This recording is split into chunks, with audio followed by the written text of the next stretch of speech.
یہ میں نے لکھا ہوا بھی ہے، اس کو کیا کہتے ہیں؟ ذوالحال، یعنی حال والا۔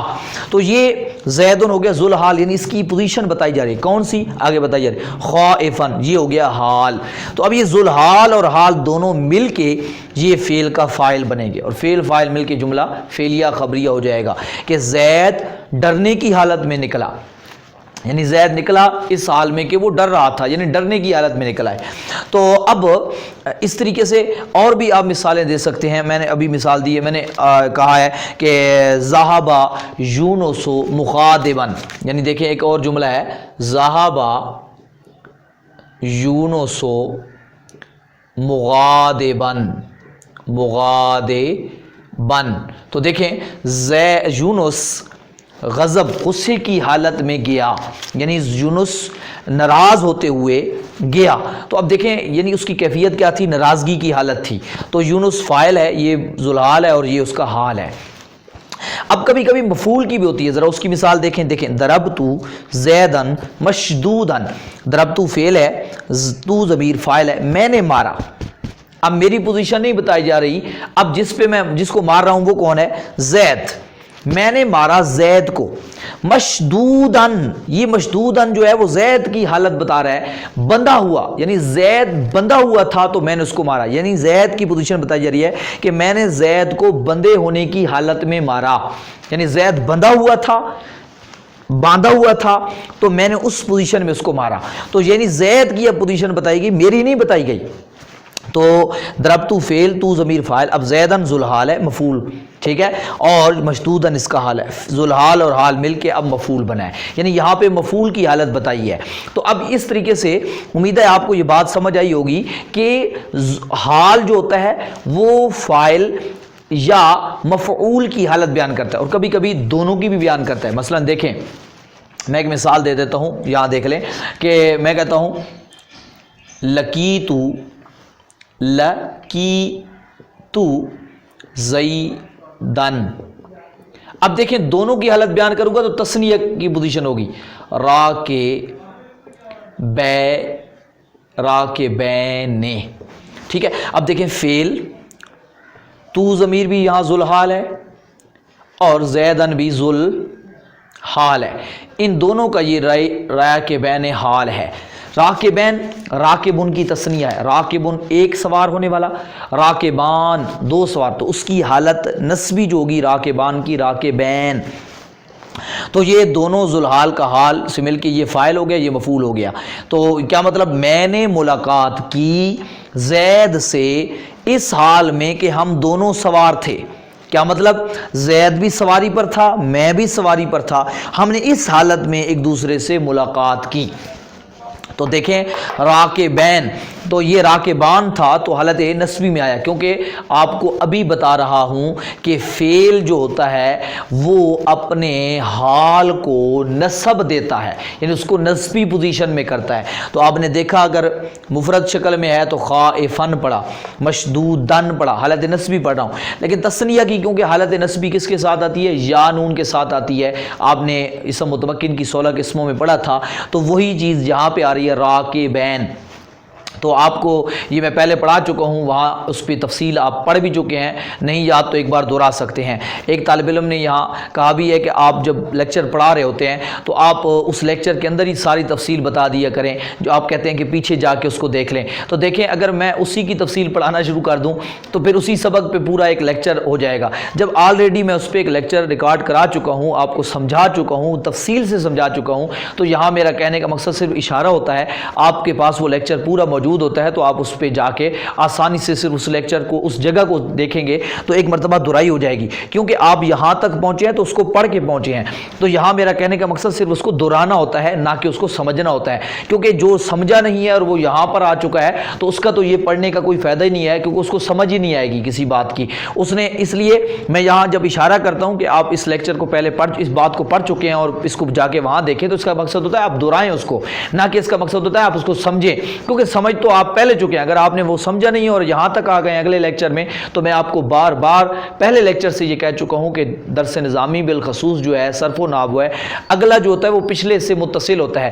اگر آپ نے پچھلا نہیں سمجھا تو اگلا آپ کو کچھ بھی سمجھ نہیں آئے گا، یا آئے گا تو وہ 5-6-10% آئے گا، 90% آپ کو سمجھ نہیں آئے گا. اس وجہ سے یہاں ہر پچھلے کو آپ جوڑ کے اگلے کے ساتھ آئیں گے تو پھر آپ کو بات سمجھ آئے گی. تو اس لیے میں نے کہا کہ یہ راکبین تثنیہ کا اعراب میں وہاں پڑھا چکا ہوں کہ حالت رفع الف نون کے ساتھ، نصبی جری یا نون کے ساتھ آتی ہے، تو اس لیے یہ حالت نصبی میں ہے تو لقیت زیدن راکبین پڑھا ہے. تو اب یہاں اب ایک اور چیز بھی سمجھ لیں، جو ذوالحال ہوتا ہے وہ معرفہ ہوتا ہے، اور حال جو ہوتا ہے وہ ہمیشہ نکرہ ہوتا ہے. یہ ذہن کے اندر رکھنا ہے. کبھی کبھی ایسا بھی ہو سکتا ہے کہ ذوالحال نکرہ بھی ہو سکتا ہے، ذوالحال نکرہ بھی ہو سکتا ہے. تو یاد رکھیں اگر ذوالحال نکرہ ہو، ذوالحال نکرہ ہو تو پھر ایک چیز ذہن کے اندر رکھنی ہے، پھر حال کو پہلے لکھیں گے اور ذوالحال کو بعد میں لکھیں گے. مثال دیکھیں، مثلا دیکھیں جاء راکبن رجل. اب یہاں ذرا غور کریں، آیا آدمی سوار ہونے کی حالت میں. اب دیکھیں جاء فعل ہے، ذوالحال لفظوں سے بھی واضح ہے کہ یہاں رجل کی بات ہو رہی ہے، کہ رجل جو ہے وہ کیا ہے، آیا آدمی سوار ہونے کی حالت میں. اب یہاں ذرا دیکھیں رجل جو ذوالحال تھا یہ فعل ہے، اور دیکھیں یہ ذوالحال ہے، اور راکبن سوار ہونے کی حالت میں، تو راکبن یہ حال ہے. تو یہاں ذرا دیکھیں میں نے حال پہلے لکھ دیا ہے، ذوالحال کو بعد میں لکھ دیا ہے، حالانکہ ذوالحال پہلے ہوتا ہے اور حال بعد میں ہوتا ہے. لیکن یہاں کیوں میں نے تبدیل کیا؟ جو ابھی میں نے قانون بتایا، وہ قانون یہ بتایا کہ جب بھی ذوالحال نکرہ ہو، ذوالحال اسم نکرہ ہو، تو اس وقت آپ نے حال، کیونکہ حال تو ہوتا ہی نکرہ ہے، تو آپ نے حال کو پہلے لکھ دینا ہے اور ذوالحال کو اس کے بعد لکھ دینا ہے. یہ ترتیب ہوگی جملے کی. ترجمہ وہی بنے گا کہ آیا ایک آدمی سوار ہونے کی حالت میں. تو اب اگر یہاں معرفہ ہوتا، کیونکہ ذوالحال اگر معرفہ ہو تو پھر ذوالحال کو پہلے لکھتے ہیں اور حال کو بعد میں لکھتے ہیں. حال تو ہوتا ہی نکرہ ہے، ذوالحال معرفہ بھی ہوتا ہے، نکرہ بھی ہوتا ہے. زیادہ تر ذوالحال معرفہ ہی ہوتا ہے، لیکن کبھی کبھار نکرہ بھی آ جاتا ہے. تو نکرہ آئے تو آپ نے تھوڑی سی یہ چینجنگ کرنی ہے جو میں نے ابھی آپ کو بتائی ہے. جب یہ چیز سمجھ آ گئی، ایک اور چیز بھی یہاں پہ آپ نے سمجھنی ہے، وہ یہ ہے کہ یہاں تو آپ نے دیکھا نا کہ ایک اسم حال بن رہا ہے، صرف ایک اسم، اور بعض اوقات یہ ہوگا کہ پورا جملہ بھی حال بنتا ہے. یہ بڑی ایک قابل غور بات ہے، یہ بھی آپ نے سمجھ لینی ہے تاکہ آگے آپ کو کہیں پہ اگر استعمال ہو تو آپ کو یہ بات سمجھنے کے اندر پریشانی نہ ہو. میں اس پہ تفصیلی بات نہیں کروں گا، تفصیلی بات انشاءاللہ اگلے درس کے اگلی کتاب کے اندر آئے گی. یہاں پہ صرف آپ کو ایک چیز سمجھانی ہے.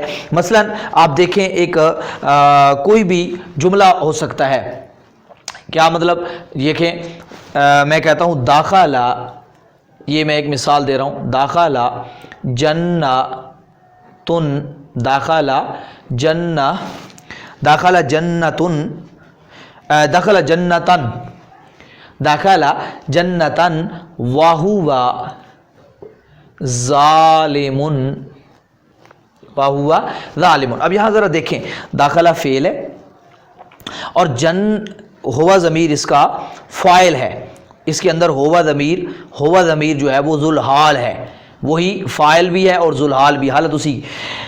وہ آدمی باغ میں داخل ہوا، یہاں جنت سے مراد باغ ہے، وہ آدمی یعنی جس بندی کی بات ہو رہی ہے داخل ہوا باغ میں.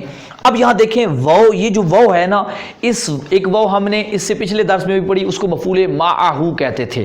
دیکھیں یہ مفعول معہ نہیں ہے کیونکہ اس کے بعد پورا ایک جملہ ہے. اچھا، اور یہ نہ ہی وہ عطف کی ہے جس کو ہم اور کے معنی میں لیتے تھے، جس پہ آگے جا کے ہم نے گفتگو کرنی ہے، پچھلے درس میں بھی میں نے اشارہ دیا تھا. اور دوسرا یہ مفعول، یہ جو وہ جو ہم نے ایک ناسبہ کے اندر پڑھی تھی وہ صرفیہ، وہ بھی نہیں ہے.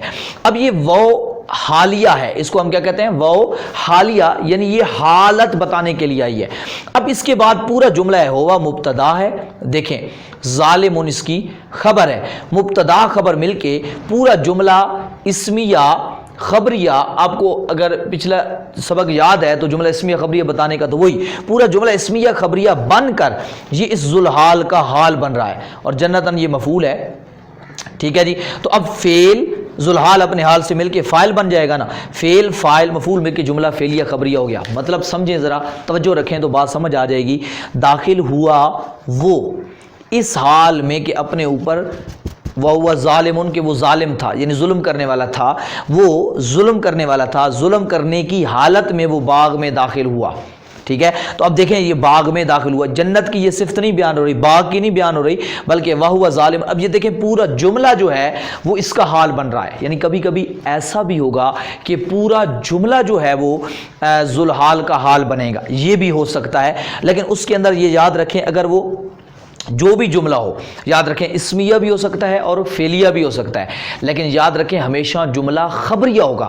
انشائیہ جملہ حال نہیں بن سکتا, یہ نوٹ کر لیں. انشائیہ جو جملہ, انشائیہ کی قسمیں ہم نے پڑھی تھی, انشائیہ حال نہیں بنتا, حال ہمیشہ جملہ خبریہ بنتا ہے, چاہے اسمیہ ہو یا فعلیہ ہو. اور اس میں یہ بھی ذہن کے اندر رکھنا ہے, اس کے اندر ایک ضمیر بھی ہوگی جو اس کا کنیکشن جوڑے گی اس کے ساتھ.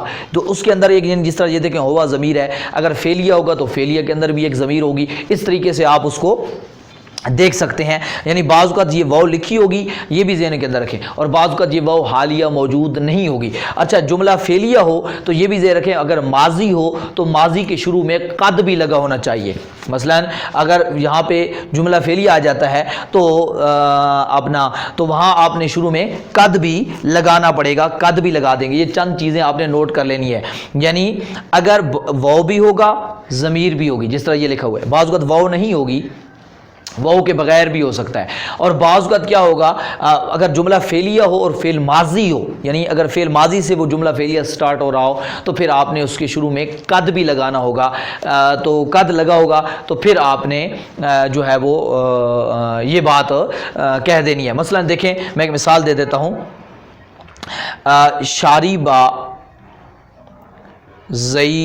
شاریبا زیدن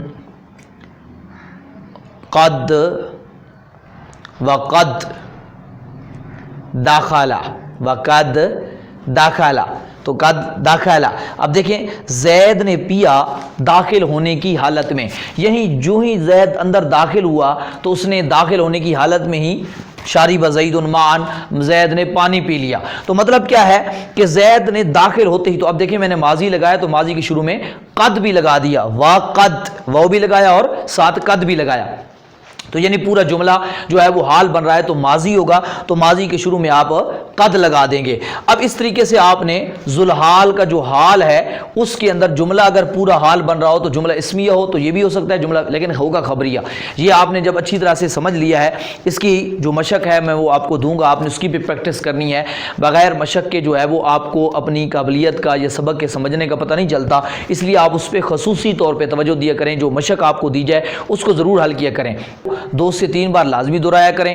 اگر جو چیز سمجھ نہ آئے واٹس ایپ نمبر شو رہتا ہے اس پہ آپ سوال کر سکتے ہیں, یہاں یوٹیوب پہ بھی سوال کر سکتے ہیں, اس کا جواب دینے کی کوشش کی جائے گی. اور مشق کو حل کر کے اپنے اندر صلاحیت پیدا کریں. ایک لیکچر کو 2 سے 3 بار لازمی سماعت کیا کریں, کسی جگہ سے سکپ نہ کیا کریں. جو نئے آتے ہیں ان سے گزارش کروں گا آپ پیچھے سے ترتیب سے سبق سن کے آئیں گے تو آپ کو سمجھ آئے گی, ورگرنہ آپ کو سمجھ نہیں آنے والی. انشاءاللہ اگلے درس کو مزید دیکھیں گے. والحمدللہ رب العالمین اجمعین برحمتک یا ارحم الراحمین.